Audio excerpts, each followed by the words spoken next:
And then there's the other one was Al Buzbar. Yeah, so you can talk about Al Buzbar. Yeah, so basically Al Buzbar's like that's a character. he comes from a like a background of like shock jocks and like stuff. He basically I think he was birthed into existence.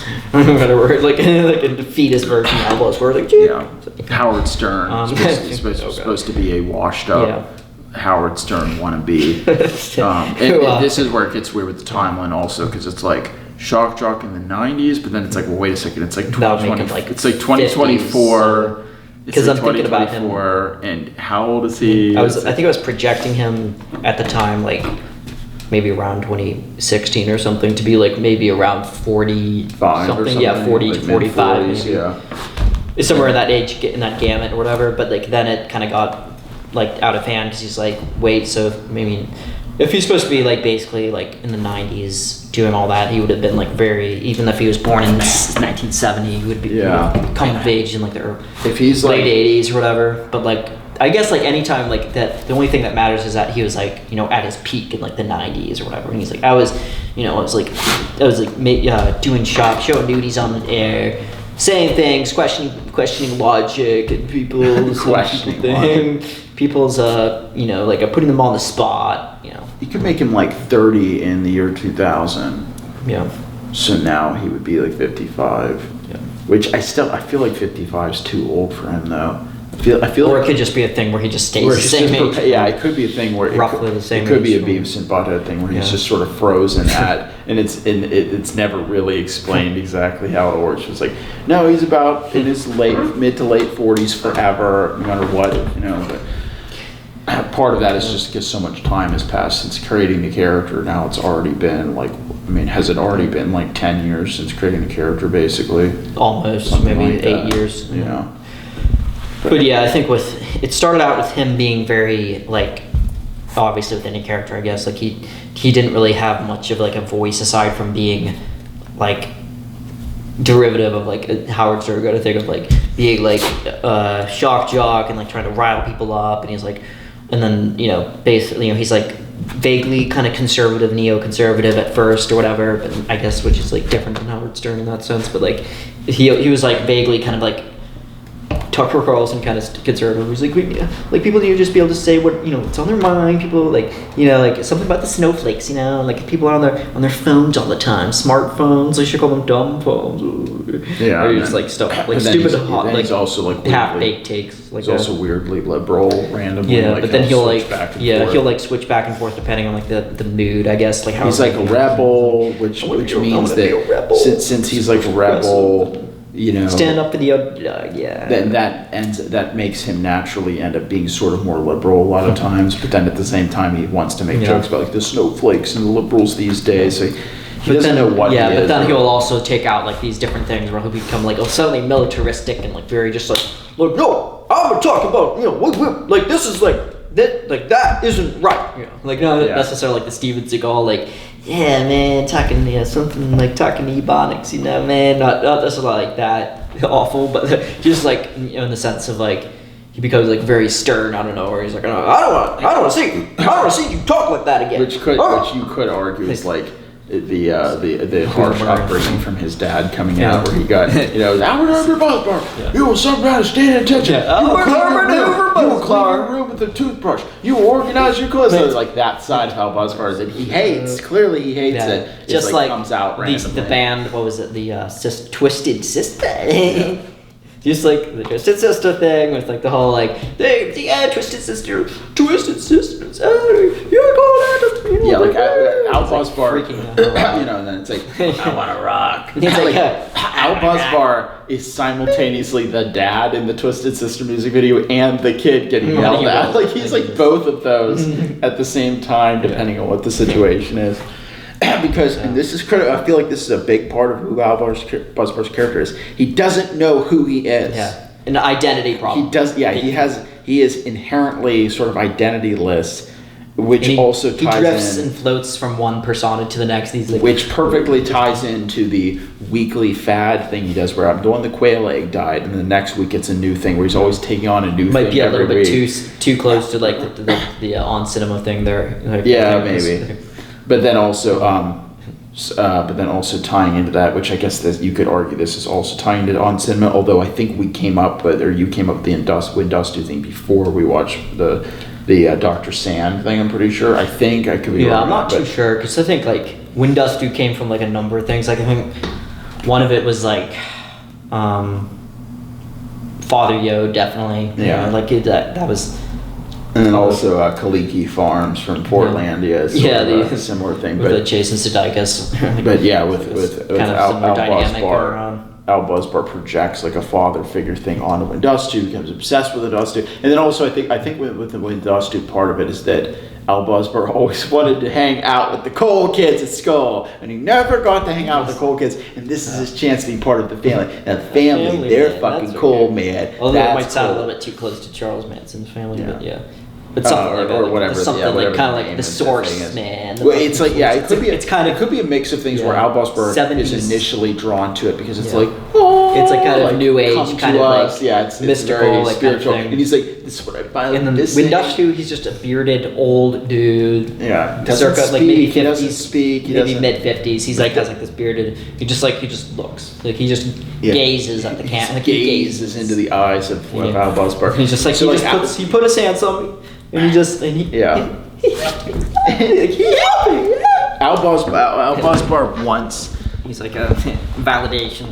Yeah, you're getting close to the edge of the screen there. But Al Buzbar initially comes to Windusteau because he wants the father figure, and he wants the spiritual awakening, and he wants all of that stuff. And then of course they make him work in the fields, backbreaking labor for however many months before even letting him, into the mess hall or whatever. But at some, and then of course. And I don't know when we came up with this or who came up with it or what the whole thing was. At some point, there's the twist, which is Windusteau is actually a pot smoking like that whole he's thing. Like I got the munchies. Yeah, let's watch Teenage Mutant Ninja Turtles. That's all. I mean, literally, that's his entire fucking personality. Like that Teenage Mutant Ninja Turtles. He's like a weed, vapid pizza frat boy that never grew up. And that's just that's the twist. The twist is you shouldn't say that. Build that. And like the tension between Al Buzbar is that Al Buzbar so wants to he's like, oh, I just want to do the right thing and like that he shouldn't do that, he shouldn't say that, and he's just like, fuck you, man, come on, don't you tell me what to do. Yeah, he's very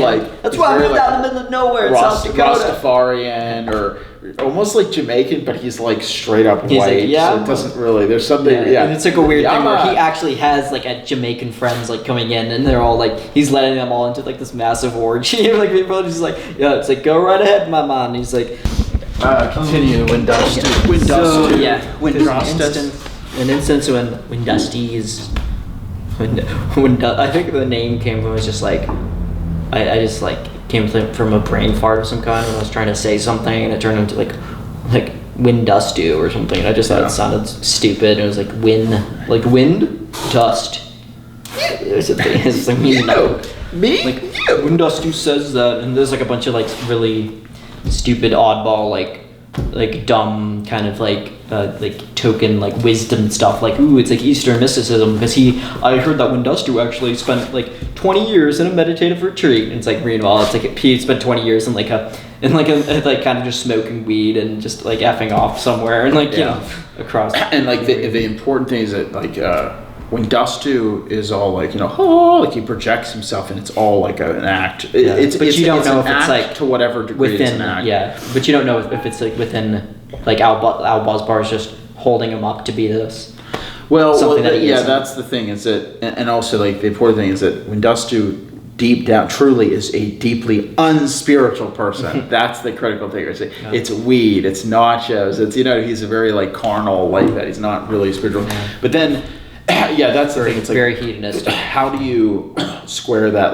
Is he just pulling the wool over all his followers' eyes and just tricking them, but he has to pretend to be the silent thing. But as soon as he gets in his big tent, he's like, ha ha. Yes. Or is it more, I don't know. He's showing true father spirit energy. He's like, no, he's like, these other people aren't showing father energy or something. Or is it a thing where Windusteau does do the silent spiritual thing, but he kind of has both sides to him or something? I don't know. Like, I'm not sure. I think like the funnier route is probably him like just being like a total like dim-witted dolt idiot. Yeah, or maybe the thing, or maybe it's the thing where there's inner circle and outer circle, where the outer circle has the whole idea of him being like, Father Yod or whatever, all that, but the inner circle kind of, that's when he inducts him in, like, this is the deeper level of the cult, man, where I just reveal my personality, which is just this, like, pizza and fucking chicken wings, and like, you have to work your way up. It's like, no, you can't, like, not just anybody can come in. It's like, he comes in, or this comes in, and, like, there's, like, certain moments where it's, like, it's, like, weird things where, like, Buzbar's like, no, wait, he can't say that, or he can't do that, it's actually racist or something. It's like, and then, like, there actually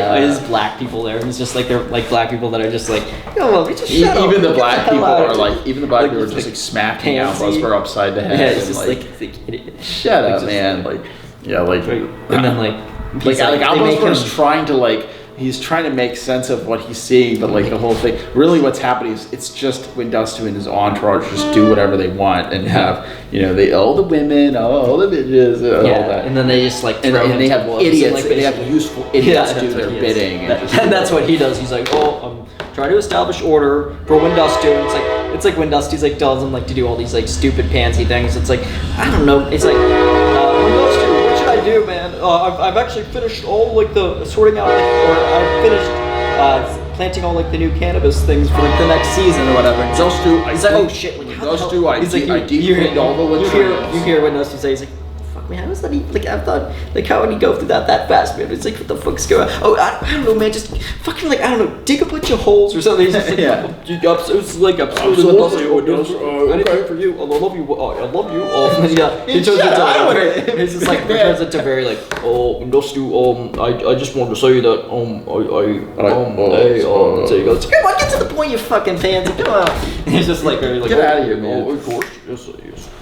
Just turns into like, but like at the same time it's like weird because like when like it's like a kind of similar to Nigel where he becomes like the best at something where he's like all of a sudden like his like the most creative, like the most like industrious you ever see Al Buzbar is like while he's like writing this whole entire like he's like I wrote this 15-part like choral structured musical act of people singing over with about 200 choral voices overlain, and they all play in contrapuntal harmony, and there's in the style of Bach or Baroque style, and I've wrote down the libretto for a tenor and a soprano, and all of this effort just goes to waste because it's just like very, and it's very beautiful. It's very ornate. How the hell did he ever fucking do that? He's just like, and then Windusteau's like, shut the fuck. That's the thing. It's like, it's like the main theme is like the motif is like,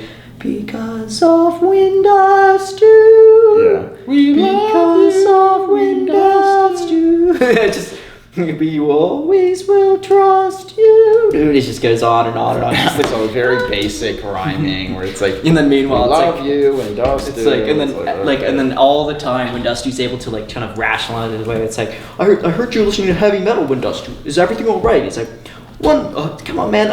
One must experience the evil around them of the world, actually immerse themselves in it in order to actually and then there's fully also come to terms with evil and itself. And then there's also he's like just coming with stupid ad hoc explanations for why he gets to do whatever the fuck he wants forever. Yeah. But there's also the Book of Windusteau, which just has aphorisms of just like he's like the unofficial thou shalt never bring weed in front of a dozen unless you let him take and tell. Or like just obvious biblical like references where it's like, and let he who is without sin or get stoned first, or like cast it was like something like stoned. Or it's like if any hot ass feminine Southern rather let them be presented to Windusteau. It's all just it's all for his benefit. Specifically between the age range of 18 to 28 or something. Yeah, like and then of course there's just like something rather bitches get stitches, bros before hoes. Yeah, all like frat boy type aphorisms and like thou shalt not. And then as far as the storyline goes, the main storylines were Al Buzbar meets Windusteau, gets inducted into the cult, and then at some point down the line, Al Buzbar shows up and he's like he's like writing. He's like the unofficial scribe, like writing all the stuff in the catalog. I wrote everything up until point of like, because Windusteau said that time is like something that they don't actually measure time in the family, in the Source family, whatever. And this happened. Now that we're actually in, he's like he's already so indoctrinated. He's like, well, actually, they measure time by songs. So I've been in the family for 2 songs now, or just say years. Just stick with the regular time. It's not even sure what he means, but like basically. I've been with Windusteau for 2 songs and 3 songs. And he's always like walking around like with these almost like the illuminated manuscripts, I guess, of like the fucking thing. He's like, and he's just like, and then like he's like walking in, and it's like Windusteau's like people are asking like, who the hell is this guy? Even after like a year or something, like people are asking. No one knows who Al Buzbar is. He's like, and then like Windusteau's like, I don't know, man. I thought he would do useful work, but like I told him to like fuck off the first time, and he still shows up or something. And he's just like, and then there's also this question of like, how much will Al Buzbar ever get inducted? Is it a thing where he's always sort of kept at arm's length, or maybe eventually he's just so damn loyal and he's there that he eventually kind of becomes one of the bros, whatever, and sort of semi-drops the whole like, Windusteau, the awkward thing, and becomes more comfortable with Windusteau. But at some point, there definitely has to be a court case thing involving where he has to maybe testify against Windusteau. There's like a million different routes you go with that, where maybe he's about to testify against Windusteau, and at the it's like he's been testifying for like a week straight. He's been crapping all over Windusteau and giving all this evidence. At the end of it, it's like, it's a lie! I love you, Windusteau! And he like professes, he pronounces his love again. He recommits himself in the middle of the courtroom, and then of course the whole court thing goes ass up, because now it's like the star witness has turned because he's just so loyal. He loves Windusteau. There has to be he can't ever stop loving like the bunker / compound rate of like Windusteau's everything. Well, there's the like court, I arrest like evasions, like this there's the court case, embezzlement, and then there's the Waco tax evasion situation where the final, and this could be like the final thing, sort of kind of with Windusteau. Of course, Windusteau can't ever actually die. He has to, whatever. There's but the big final epic whatever thing is just straight up Waco 2.0, where the compound gets invaded and Windusteau gets shot and killed, or it seems, and then he dies in Al Buzbar's arms. He's like, take the secret exit, get out, save yourself. He's like, I'm not leaving you, I'll never leave you. It's literally just Father Yo dying on the beach after the hang glider incident all over again, where Al Buzbar's like, he's like, shut the fuck up, I don't want to fucking hear that song again, get the fuck away from me. Like he's singing that Windusteau as he's dying. Like remember, like the what Father Yod was like something like try to transmute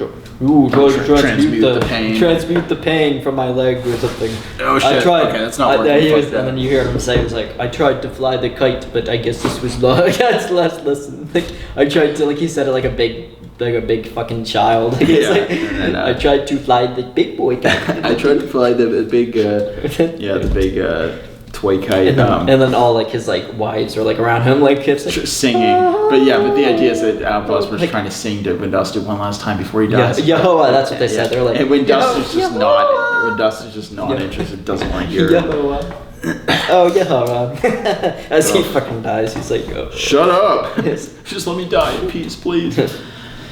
So there's that, and then and you could do a thing where it's like Windusteau supposedly dies, the compound burns to the ground, right? AKA they never recover the body conveniently, but then eventually, Al Buzbar is like dejected for however many months, whatever, and then he's like, he gets contact again. He's like, is that you, Windusteau? And it's just like, they meet up or whatever. Maybe he's like in Bahamas, but he's like living life in non-extraditable country. Like he's forever. We're out of the U.S. Yeah, we're gonna start the family all over. We're gonna start the cult all over again here in like the Bahamas or But he South can't America. actually get anybody to agree because he has like no charisma, like Windusteau. Like Windusteau's like. Yeah. So yeah, that's Windusteau. That's Al. There's like other things I think like even more like really just like the quotes and stuff like the shibboleths and shit got like so like autistically done, like out of hand. Like it would be something like thus Windusteau said, or like thus Windusteau in response to the Pharisees and the hypocrites in the church said to he took a fat rip of his vape and then he went on his BMX motorbike and then like flung around. Yeah, it's like that was something and it's farted just along in his he did little like a motorcycle. sick BMX flip and rode off into the He did some sunset. sweet fucking tricks and flips and then Smoked a fat and doobie. then took a fat rip. Went home, ate a whole pizza. Ate 2 extra large pizzas because he had the munchies, and then went to bed. And then there was like Windusteau wept or something where it's like, and then he found out that there was no weed, and thus he wept. Windusteau wept. Yeah.